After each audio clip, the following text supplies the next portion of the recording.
আশা করি। আমি লক্ষ্মীপুর সামাদ স্কুল থেকে এসএসসি পাস করছি, লক্ষ্মীপুর সরকারি কলেজ থেকে বিজ্ঞান বিভাগে পাশ করার পর আমি ইঞ্জিনিয়ারিং পড়ছি চট্টগ্রামে। তারপর আমি একটা বিদেশি কোম্পানিতে চাকরি করি। তো আমার অফিস চায়নাতে, এবং পৃথিবীর বিভিন্ন দেশে আমাকে আমার অফিসের পারপাসে বিভিন্ন দেশের বিভিন্ন টিমের সাথে কাজ করি। আর ঢাকায় একটা অফিস আছে, আর একটা অফিস চায়নাতে। এটা হচ্ছে আমার ব্যক্তিগত পরিচয়। এবার আমি হচ্ছে দুইটা বিষয়ের উপর আজকে কথা বলবো, শুধু গল্প করবো আপনাদের সাথে, ঠিক আছে? সেটা হচ্ছে এই যে এই লোকেরা আসছে আপনাদের কাছে ভোট চাচ্ছে, বা বিভিন্ন জন বিভিন্ন ভাবে আসবে যাবে ভোট চাইবে, তা আমি আপনি কেন ওনাদেরকে ভোট দিব, অথবা অন্য যারা আসে তাদেরকে কেন ভোট দিব, সেটা তো আমাকে জানতে হবে নাকি? সেই বিষয়ের উপর আমি আসলে দুইটা কথা বলবো। প্রথমত হচ্ছে আমরা বাংলাদেশে যারা বাস করি সবাই তো এই দেশের নাগরিক, তাই না? এখন আমরা যারা এই দেশের নাগরিক, তার মানে আমাদের সকলের মত প্রকাশের, কথা বলার, চলাফেরার সমান অধিকার, নাকি? আমরা সবাই তো ভোট দিই। ভোট দিই কেন? ভোট দিই হচ্ছে আমরা আগামী 5 বছরের জন্য আমাদের এই দেশকে চালাবে তাকে আমরা নির্বাচিত করি, তাই না?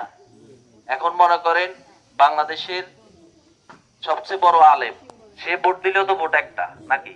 সে কি 5টা ভোট দিতে পারে? এবার অন্য দলের মনে করেন একজন এমপি মন্ত্রী, সে ভোট কয়টা দিতে পারে? একটা। আপনি দিতে পারেন কয়টা?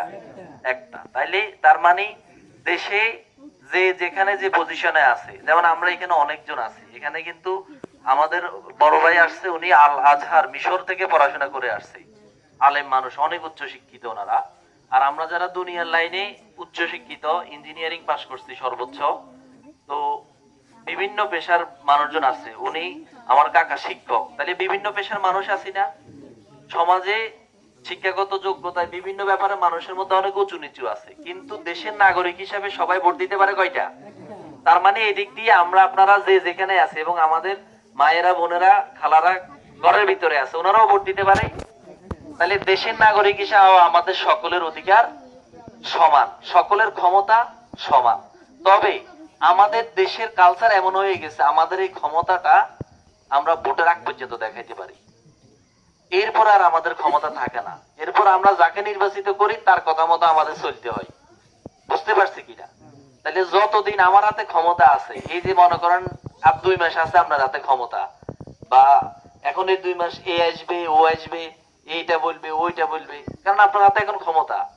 যখন এই আপনার থেকে ম্যান্ডেটটা নিয়ে ফেলবে, তখন কেউ ভালো বলবে, কেউ খারাপ বলবে।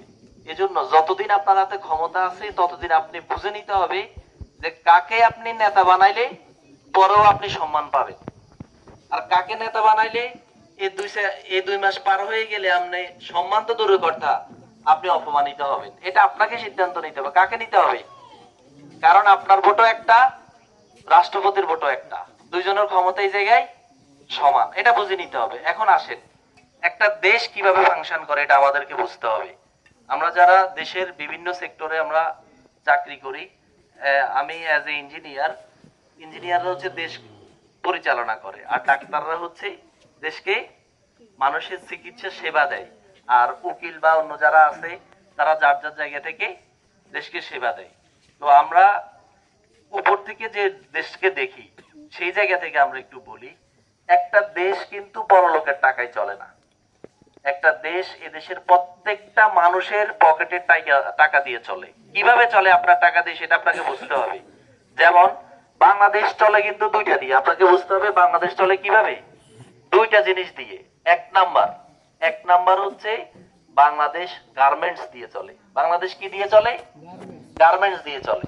কারণ বাংলাদেশ পৃথিবীর মধ্যে এত ক্ষুদ্র একটা দেশ, এত ক্ষুদ্র একটা দেশ, যে অনেক দেশের মানুষ বাংলাদেশ যে একটা দেশ এটা জানেই না। যেমন একটু বলতে লজ্জা লাগে যে আমাদের লক্ষ্মীপুর যে একটা জেলা, এটা কিন্তু অনেক দেশের অনেক মানুষ জানে না। কেন জানে না? কারণ আমরা নোয়াখালীর নামে পরিচয় দিই, নিজের পরিচয় উঠাইতে পারি নাই। এটা আমাদের দুর্বলতা। যাই হোক, এটা অন্য প্রসঙ্গ। পৃথিবীর অনেক দেশের মধ্যে বাংলাদেশ যে একটা দেশ এটা অনেকে জানেই না। তবে সারা পৃথিবীর মধ্যে বাংলাদেশ একটা জিনিসে 2 নম্বরে আছে, দ্বিতীয় সিরিয়ালে আছে, সেটা হচ্ছে গার্মেন্টস বা কাপড় পোশাক শিল্প। পৃথিবীর এমন কোন দেশ নাই যে দেশে বাংলাদেশের জামা পরে না। বাংলাদেশে যে জামা কাপড় গুলো তৈরি এগুলো কিন্তু পৃথিবীর সকল দেশে চলে। সারা পৃথিবীতে গার্মেন্টস এ চায়না 1 নম্বর, হচ্ছে বাংলাদেশ 2 নাম্বার। তার মানে বাংলাদেশ চলে কি দিয়ে? গার্মেন্টস দিয়ে।